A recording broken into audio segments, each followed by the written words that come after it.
Ag PhD full episodes and more are now available on Acres TV, the newest ag platform connecting you to fields of information. Look for us on watchacrestv.com.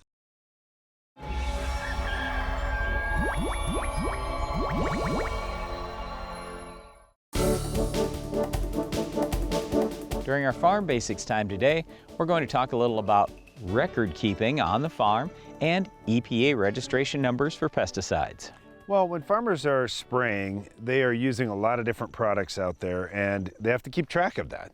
So some of the products may be restricted use, some may not be restricted use, but anytime they're handling any pesticide, they have to document what the EPA registration number is for that product on their spray records. All right, I better step back. Darren said restricted use. What a restricted use pesticide is it can only be purchased and applied by certified applicators. If you are not a certified applicator, you can't purchase that product, you can't apply that product, so you can't use that product. There are some things that are restricted use, like atrazine, for example, and when there is a restricted use product, you're required to keep records on things.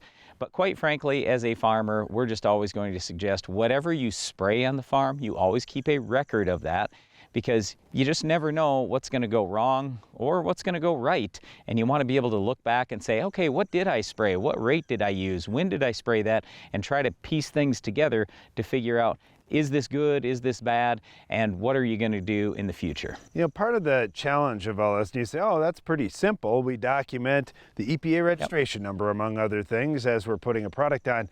But just try to find that on the product label. Sometimes it's not quite so clear. These labels can be a little, there's so much information there. It's pretty clear. It's one of the very first things. It's usually going to be right above or typically below the name of the product. But the reason why this is so important is, I mentioned atrazine, for example, as a restricted use product.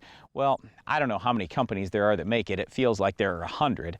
There are all these different brands of atrazine out there, so it's not good enough to just say atrazine on your spray records.